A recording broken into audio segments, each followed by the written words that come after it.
समय में निर्णय लेना पड़ता है।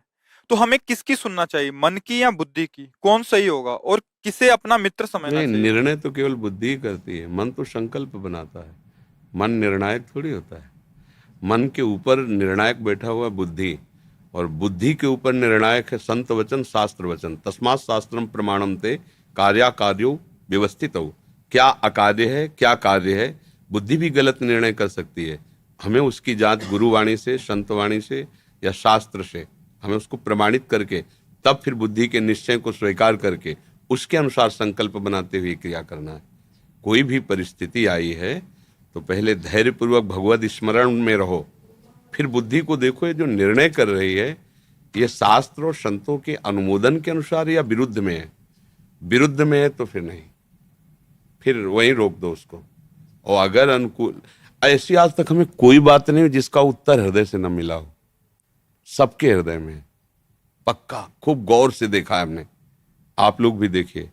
आप कदम जिधर रखेंगे तो आपको अंदर से निर्देश मिलने लगेगा, दिशा गलत है, इस समय जो आप करने जा रहे हो बिल्कुल ठीक नहीं है।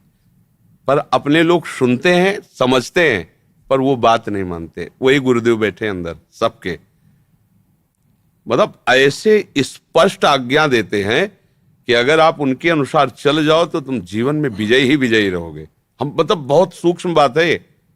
आप लोग बहिर्मुख रहते हैं, एकदम बारवृत्ति रहती तो आप उसे जान नहीं पाते।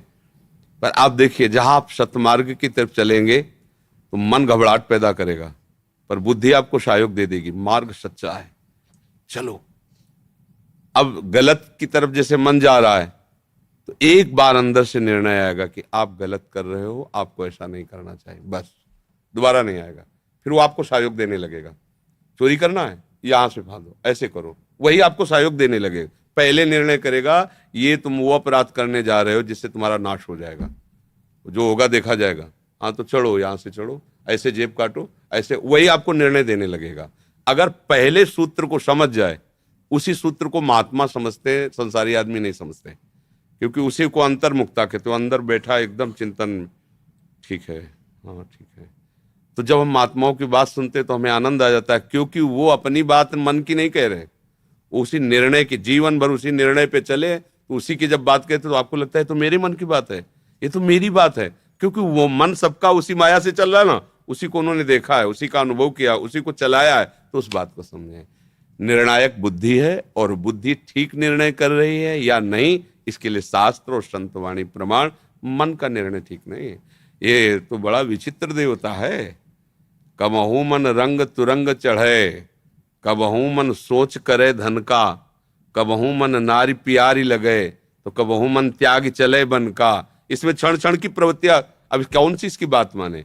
अब उसकी बात मत समझने के लिए बुद्धि का प्रयोग कीजिए, बुद्धि के प्रयोग में विवेक लाइए, विवेक शास्त्र और संतों के वचनों से फिर जोड़, तो आपका जीवन मंगल हो जाएगा।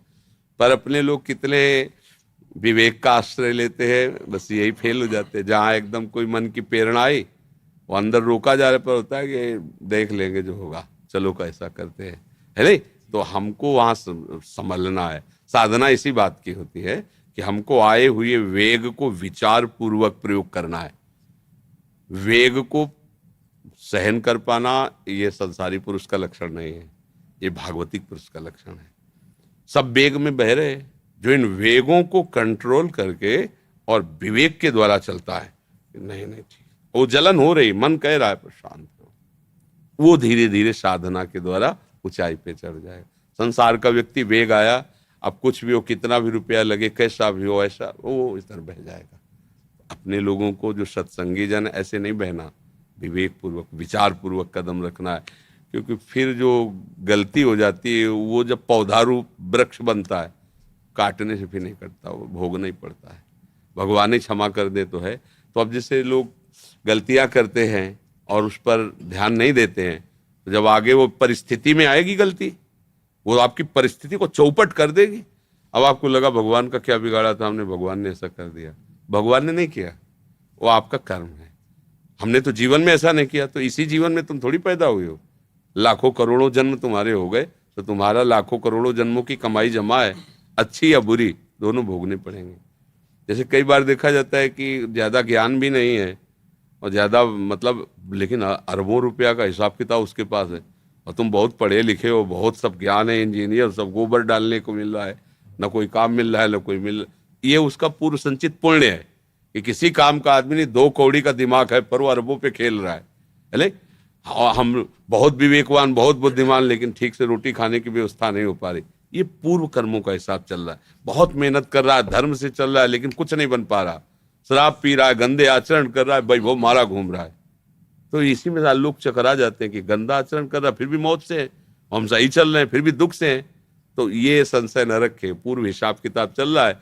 आज की खेती कल काम आती है नहीं, आती नहीं। आज तुम्हारी खेती अच्छी है ना, कल मौज से तुम जीवन भर अच्छा खाओगे। वो बुरा जो अभी कर रहा है वो अच्छी खेती का भोग भोग रहा है, और जब इसकी बुरी फसल तैयार होगी तब तुम देखना फिर ये इसकी दशा बिगड़ जाएगी। इसलिए विवेक पूर्वक